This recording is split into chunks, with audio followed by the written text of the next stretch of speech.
Okay, so you ready to go on a little adventure with me today? Always up for an adventure. All right, excellent. The Church of Tinkerbell podcast. Faith, imagination, the power of belief. Love and acceptance to make the world a better place. What would happen if we all just tried to see the world through the eyes of a child again, even for a moment? It's a beautiful thought, isn't it? It is. The Church of Tinkerbell. The Church of Tinkerbell. All right, I'm intrigued. Have you ever stopped to think about how you actually know what's real? I mean, you look at a tree, or you recognize a friend's face, or you smell your coffee in the morning. Right. You just kind of take all that for granted. You just assume it's the truth, right? Yeah, it certainly feels like that, right? Yeah. Your senses are just giving you a direct feed of reality. Yeah. But that's what's so fascinating about this whole topic.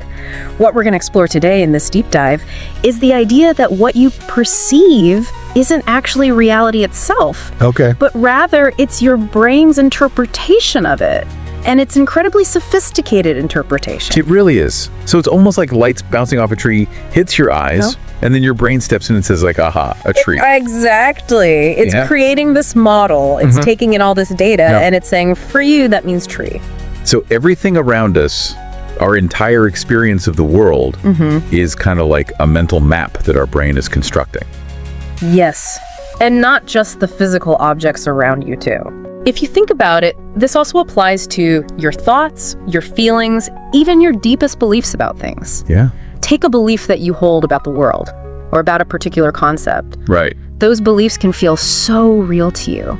They do. Almost tangible sometimes. Yeah. But unlike that tree we were talking about, they don't necessarily stem from that same shared objective sensory data. That's true. Right? Your belief about something could be completely different from someone else's. Right. And yet they both feel equally real and valid within each of your minds. Absolutely. So that leads to a really big question then. If your brain is constantly constructing your reality, how can you actually tell what's true? Yeah. Versus just what your brain is interpreting. Right. What is actually real versus what is just our perception of reality. And I think that's the mission of this deep dive, right? I think so. Yeah. Let's dive in. Let's step inside the mind. Okay. And try and see it not as this perfect recorder of reality, but more as a brilliant and creative, but potentially misleading storyteller. Yeah, let's unpack that idea a little bit. That idea of your brain as a storyteller. Okay. A lot of us tend to think of our brains as like cameras, right? Faithfully recording what's happening around us. But the source material makes it really clear that's not quite how it works. Yeah. Your brain is fundamentally an interpreter. Okay. It's taking in all those electrical signals from your senses. Right. The light hitting our eyes, the sounds, the pressure. Exactly. And then it's building a model of the world from that data. Specifically for each of us. Yeah, exactly. It's assigning meaning. So like we said, that pattern of light and color, that's a tree to you. Oh. That sequence of vibrations, that's your friend's voice. Right. And what's really wild is that what you actually experience directly isn't even that raw sensory data. Whoa. It's the brain's interpretation of it. Really? You're living in your brain's constructed model of the world. That's a really wild thought. It is, and it doesn't even stop there. Okay. It's not just the external world that it's interpreting. So it's interpreting our internal world too. Your emotions, your gut feelings, memories, even those thoughts Wow. that randomly pop into your head. Yeah, those are all being interpreted by our brain. Exactly. Think about like that tightness in your chest you might feel sometimes. Okay. The source material talks about this. You know, that could be anxiety, it could be excitement, it could be indigestion. So many things. It's just a physical sensation, but then your brain steps in, right? Analyzes the context, draws on your past experiences, creates a narrative to explain what's going on. Right. So it's saying, okay, this must be anxiety because of this upcoming presentation. Well, exactly. Or this must be excitement because of this thing that I'm looking forward to. And the thing is, it feels so seamless and automatic. It really does. You rarely stop to question that process. Yeah, you just accept it. You assume that's just reality. Yeah. But when you connect it back to evolution, it makes sense. Okay. Think about it. Your ancestors didn't need perfect, objective truth to survive. Right. They just needed to survive. They needed usable truth, Right. quick judgments, fast reactions, Yeah. simplified models that help them avoid danger, Right. find food, navigate their social situation. Right. If there's a rustle in the grass. Exactly. You don't sit there and say, I wonder what that is. Right. Is that the wind or is that a predator? Right. Uses Yeah, you got to react quickly. Yeah. Waiting around for absolute certainty could have gotten you killed. Right. But the source material highlights that those mental shortcuts, those evolved mechanisms, they can backfire sometimes in modern life, Okay. especially when we apply them to things like abstract concepts like beliefs, values, or the nature of reality itself. Right. The same brain that's so good at recognizing faces and, assessing threats Yeah. can also create these unfounded certainties about things But aren't necessarily real. that aren't based on real evidence. So really understanding that our brain is this interpretation machine is step one. Right. That's how we gain some clarity. It lets you pause, right. step back, Question our assumptions. question those initial thoughts and assumptions instead of blindly accepting them. Right. So now that we understand our brain is interpreting all the time, let's look at beliefs. Okay. Let's look at why these beliefs feel so real. Okay. If you've ever held a deep conviction about something, you know that feeling of certainty. Yes. It's so strong It's powerful. and it feels like truth. Right. It feels inherently linked to truth. Yeah. But the source material really clearly says, and this is crucial, Yes. certainty is a feeling, it's not proof. That is vital to remember. Yeah. Certainty does not equal truth. Right. It's a feeling, not proof of anything. So interesting. Your brain is looking for meaning all the time. Yes. It's wired to find meaning and detect patterns. Okay. When something happens to you, especially if it's emotionally charged, Uh-huh. your brain naturally tries to create a story around it. Like, why did this happen to me? What does this mean? Exactly. My brain is trying to make sense of things. It wants to make sense of things. And it'll fill in the blanks based on your experiences, Right. your background, your emotional state. This is why different people can engage in the exact same practices, Yes. but come to completely different beliefs. It's fascinating to think about.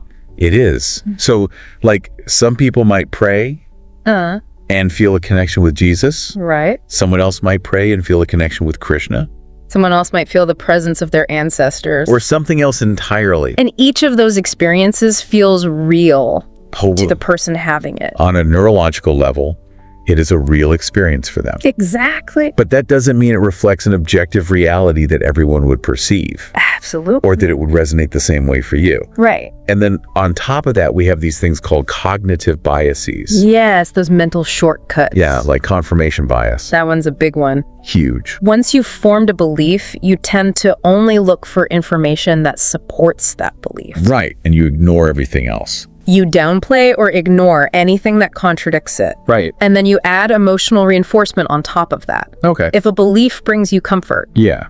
like the idea of an afterlife, or it protects you from fear, Okay. like believing in a higher power that's going to keep you safe, Yeah. those emotions strengthen the belief itself. So the more comfort I get from a belief, the stronger I'm going to hold on to it. It gets more ingrained. Wow. Yeah. And it's the same for moral judgments. It is. Like if I immediately feel like something's wrong, That quick, visceral feeling Yeah. that something is evil or wrong. The source material explains your brain jumps to that emotional label first. and Then your rational mind tries to justify it. so basically what we're saying is feelings aren't facts, Exactly. and they're not a great way to measure truth. Your feelings can be very real, but they're not always a reliable guide to what's actually true in the world. They can lead to these narratives that feel comfortable but are not accurate. But recognizing this can be a really good thing. It's empowering. It's empowering. Because when we become aware of this illusion of certainty, then we can step back and ask, is this true or does this just feel true? You create that little bit of space Yeah, to question. which can be so freeing. It can be very liberating. So now that we understand that a little bit more, let's talk about the downsides Okay. of unquestioned certainty. The downsides of certainty. The source uses this really great metaphor. Oh, yeah. They describe certainty as a warm blanket that can turn into a cage. I love that metaphor. Yeah. It can feel good at first. Right. It's comforting. Yeah. But then over time, It traps you. it can prevent you from seeing other perspectives. And the source uses religion as an example of this. Yeah, it's a great example. You have billions of people all over the world holding these completely contradictory beliefs With absolute conviction about the nature of existence. about God, the afterlife, all of it.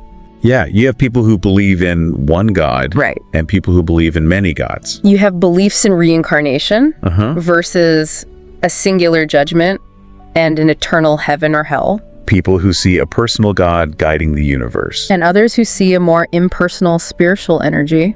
And all of these people feel certain about their beliefs. They have that strong conviction. Yeah, so this is a red flag. It is a red flag. If you have a method like relying only on internal conviction or inherited belief, Right.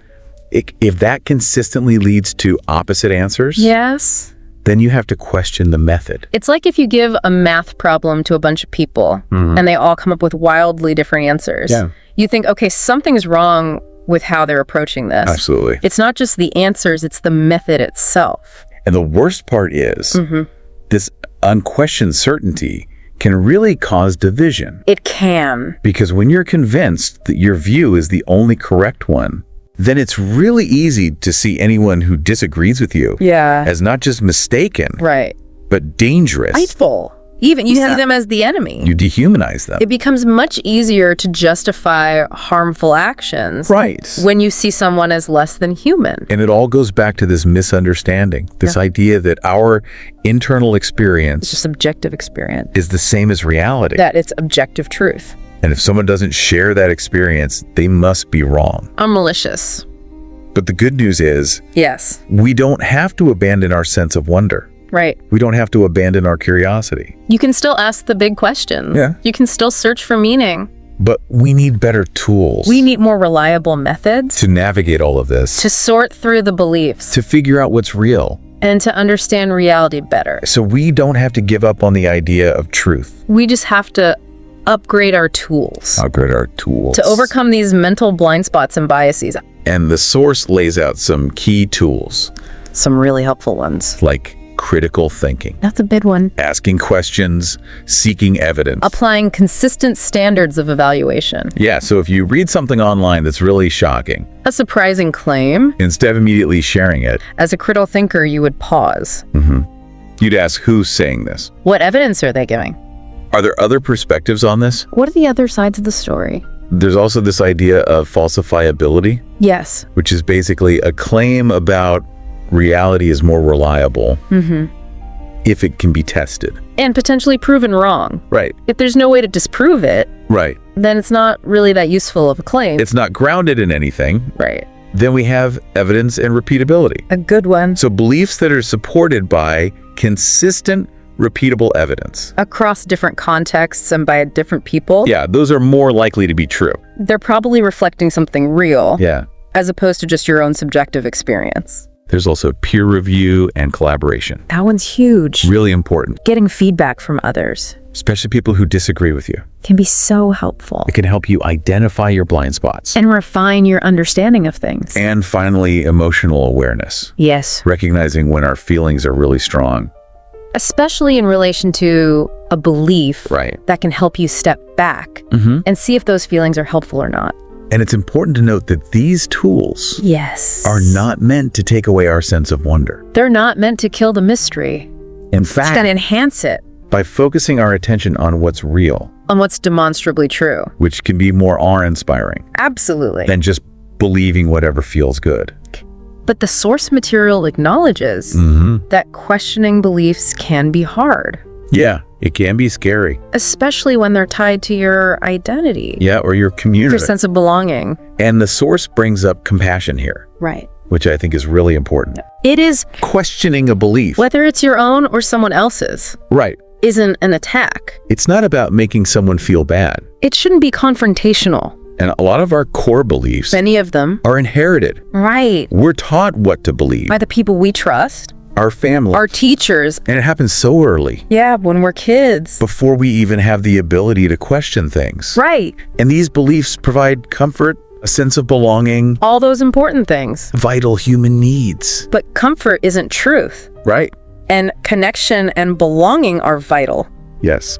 But connections based on honesty, And a willingness to question. those are stronger More authentic. than connections based on shared illusions. Absolutely. So we need compassion for ourselves and for others. Compassion is key. as we go on this journey of questioning. And the source offers some phrases that can help with that. Like, I might be wrong, and that's okay.